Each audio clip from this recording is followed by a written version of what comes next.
नमस्कार, बिहार तक में आपका स्वागत है और मैं हूं सुजीत।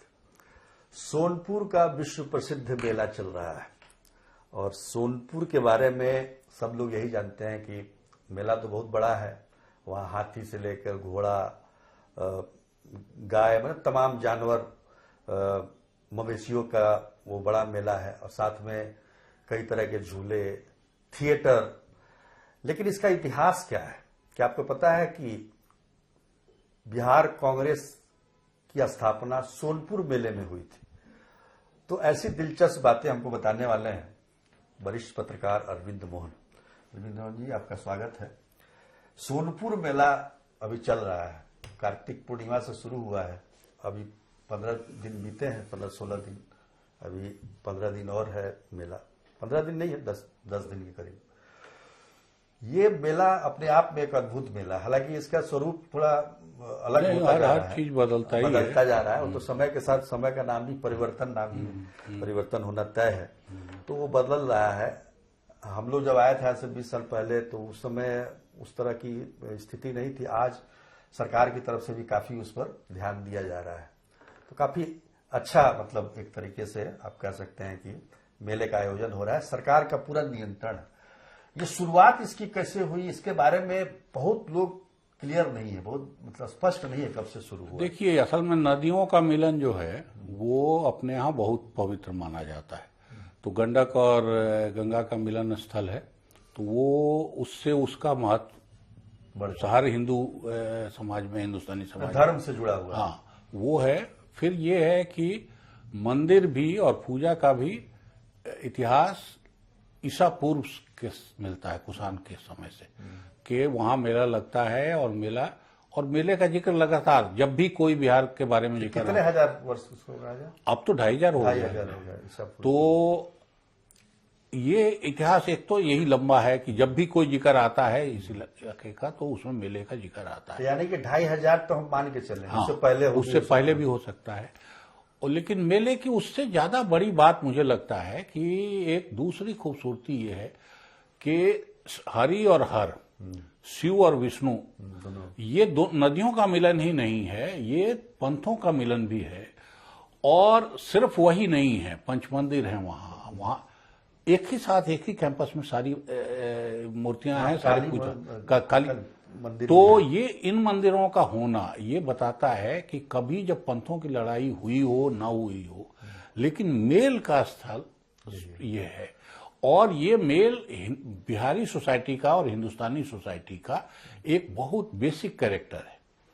और आप शिव भक्त हों तो भी विष्णु का, काली का महत्व आप पंचदेवता का महत्व मानिए, और पंचदेवता में से किसी देवता के अगर अनुयायी हैं तो भी आप शिव, यानी हम इसको बॉर्डर एक संधि स्थल मान सकते हैं, वैष्णव और शैव। एक थ्योरी ये चलती है कि दक्षिण बिहार जो है वो वैष्णवों का था और उत्तर और ये संधि स्थल है, उधर शैव प्रभाव ज्यादा था।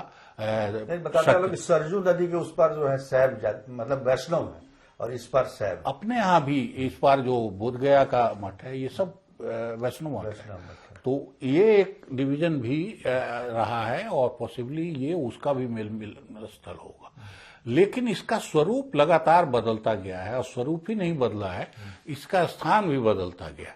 हाजीपुर सोनपुर में ये कई दफे शिफ्ट हुआ है। बीच में ये हाजीपुर मेला लगने लगा, और हाजीपुर का मेला ही नहीं, हाजीपुर में घुड़दौड़ वगैरह और पशुओं का मेला लगने का बहुत बात तक चला है। लेकिन हाजीपुर में कीचड़ हो जा रहा है और ये सब, तो फिर उसको उस तरफ शिफ्ट किया गया। और ये बहुत ज्यादा दूरी है भी नहीं। और ये बंटवारा इसलिए भी था कि इस पार सुल्तानेट पीरियड में मुस्लिम शासन आ गया था, तो हाँ, पटना तरफ, नदी के दक्षिण। तो इनकी जिद होगी शासन की कि हमारी तरफ हो, क्योंकि वो मेला सिर्फ मेले के लिए नहीं था, रेवेन्यू के लिए भी था, पॉलिटिकल पावर सेंटर के लिए भी था। और एक जमाने तक ये सामाजिक मैंने खरीद बिक्री और कृषि में उपयोग होने वाले जानवरों का शौक, ट्रांसपोर्ट में इस्तेमाल होने वाले जानवरों का, इन सब का खरीद बिक्री का सेंटर था। धर्म, पूजा, इन सब का था। लेकिन इनके साथ ही एक तरह का कल्चरल मेल मिलाप का भी, एक जगह की प्रथा दूसरी जगह। इस मेले में एशिया के सब देशों के लोग लगभग आते थे, क्योंकि हाथियों का इससे बड़ा सेंटर कोई नहीं था। और हाथी को लड़ाई में एक आज जो टैंक का पोजीशन है लगभग वो पोजीशन माना जाता था। तो घोड़ा तो उस तरफ से अच्छे घोड़े उधर से आते थे, लेकिन हाथी का यही सबसे बड़ा बिक्री का सेंटर था। तो बैल गाय और ये सब तो जरूरी जानवर बिकते थे, लेकिन हाथियों का तो इसलिए यहाँ सब देशों के लोग आते थे। तो यहाँ का मैसेज भी हर जगह जाता था। तो विश्व हाँ, इसीलिए जो भी शासन में रहा उसको ये लगता रहा। बाद में फिर ये रेस भी इस पार कर दी गई, क्योंकि हाजीपुर में वो संभल नहीं रहा था। तो तब से ये सब इस तरह मतलब गंगा के इस पार हाँ 9 गांवों के लोग हैं जो उसको चलाते हैं। तो शुरू में तो गांव वाले ही चलाते थे, लेकिन जो रेवेन्यू सरकार ने लगाया उसको लेके भी बड़ा बकझक हुआ है, काफी विरोध हुआ है। बाद में सरकार ने चीजें अपने हाथ में ली, और ली ही नहीं अंग्रेजी हुकूमत में, तो उसको एक तरह से अपने कंट्रोल में किया। सिर्फ हाथ में नहीं लिया, कंट्रोल में किया, उस पर खर्चा किया और उसका रेवेन्यू भी जनरेट करके अपनी कमाई कराई। तो और सबसे ज्यादा कि ये जो एक्टिविटीज उससे दूसरी जो आपने शुरू में जिक्र किया कि कांग्रेस की मीटिंग वहां हो गई, गौरक्षा आंदोलन की शुरुआत वहां से हुई 88 में, फिर आपको जो किसान संगठन बना उसकी मीटिंग पहली वहीं हुई है। उस सब लोग जुटते थे और वो मतलब वहां करने का मतलब ये था कि जनता तो पहले से है ही वहां पर, लोग सब जगह से आ गए। और दूसरा ये है कि पुलिस की नजर से शुरू में तो पुलिस की नजर वहां रहती नहीं थी। तो अच्छा, ये इस्तेमाल सिर्फ यहीं का नहीं है, ये आप पाएंगे ये पुराने सारे मेलों का है। बेतिया का मेला, पशु मेला काफी बड़ा लगता था, वहां भी चंपारण आंदोलन के या नील के खिलाफ जो भी मीटिंगें हुई हैं वो उस मेले में हुई हैं खूब सारी। तो ये कल्चरल इवेंट और धार्मिक इवेंट और बिजनेस ये सब है, उसका एक साइड प्रोडक्ट कहिए, उसकी आड़ में कुछ करना कहिए, लेकिन ये भी इस्तेमाल होता रहा है। सोनपुर मेले को लेके मुझे लेकिन कई और लोगों के किस्से बहुत याद आते हैं। जैसे राजेंद्र बाबू के बड़े भाई थे महेंद्र प्रसाद, तो महेंद्र प्रसाद जी की डेथ जल्दी हो गई थोड़ी, राजेंद्र बाबू उससे बड़े दुखी रहते थे। तो उनको बहुत चीजों से मतलब नहीं था, लेकिन वो जबरदस्त मैनेजर थे। तो वो हर चीज के मैनेजर हैं। वो कायस्थ महासभा, पढ़ाई लिखाई में राजेंद्र बाबू की तरह थे कि नहीं? नहीं, लेकिन राजेंद्र बाबू की पढ़ाई में वो मददगार थे। और राजेंद्र बाबू पे पहला जो स्वदेशी का असर आया, खादी के पहले ये लोग स्वदेशी कपड़े 1905 के आंदोलन के बाद, उसमें इनको मदद करने वाले थे। और घर को निश्चिंत इनको घर से कि तुम घर से की परवाह से अलग रहो, अपना काम करो। इसलिए उनके न रहने पर राजेंद्र बाबू बहुत ये हुए थे, बड़े भाई जैसे ही नहीं थे, पिता जैसे थे। और लेकिन वो जबरदस्त मैनेजर थे। उनके बारे में मजाक में लोग कहते थे कि वो कायस्थ महासभा और इसके तो मैनेजर हैं ही, उनको यादव महासभा का भी अगर अधिवेशन हो और मैनेजर बना दिए तो उतनी तत्परता से वो काम करेंगे। तो सोनपुर मेला उनकी एक्टिविटी का एक बड़ा सेंटर था। वो हर बार मेला कमेटी के मैनेजर हुए और बड़ी उनके ड्रेस के बारे में था कि हाफ पैंट और शर्ट और वो एक विसल लगा के वो अपना यहां से वहां घूमते रहते थे। और बहुत सारा काम किया उन्होंने मेले के लिए। राजेंद्र बाबू का भी मेले से बड़ा रिश्ता है, हथुआ महाराज का भी मेले से बहुत रिश्ता है। और ये घुड़सवारों की रेस और हाथियों की रेस, ये डुमराव, दरभंगा, हथुआ और बेतिया, ये 4 महाराजा होड़ लगा के इनकी ट्रॉफी और इनका पैसा और ये दे के और ये रेस कराते थे। इन सब का नाम उससे जुड़ा हुआ है। हथुआ महाराज का सबसे ज्यादा था, हथुआ महाराज का तो अपना इलाका भी था, तो वो था। लेकिन बाद में अंग्रेजों को जब लगा कि ये एक बड़ा, पूछने वाले थे कि सोनपुर मेले का कोई मतलब आजादी की लड़ाई में कोई भूमिका है? नहीं, अब कांग्रेस का अगर प्रदेश कांग्रेस का गठन ही वहीं हुआ तो इससे बड़ा और क्या चाहिए।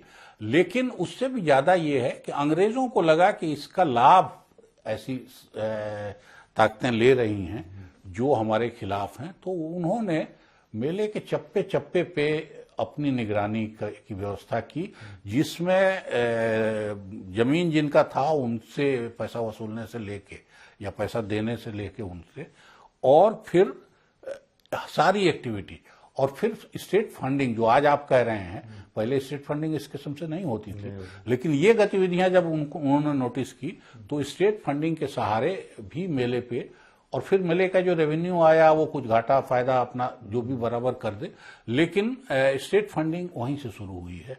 और फिर स्टेट फंडिंग में ये सब चीजें भी आई, जैसे रेल लाइन 80 के आसपास, 1880 के आसपास से रेल लाइन आनी शुरू हुई। बगल से रेल लाइन, हाँ, पक्का ये हो गया।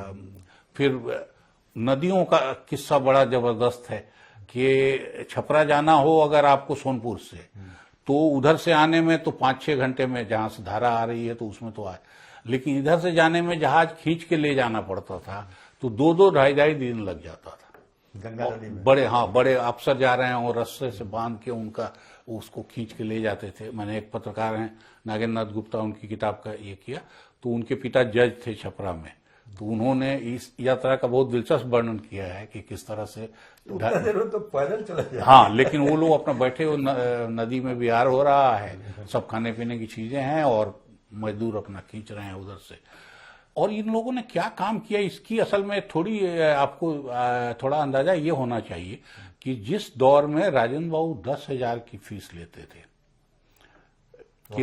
हाँ, जब यहां मजदूरी 2 से ढाई आने थी, भर दिन की मजदूरी 2 से ढाई आने थी, जब 2 आना 2.25 आना में गोश्त मिलता था 1 किलो, उस समय केस सुनने की इनकी ये लोग फीस लेते थे 10,000।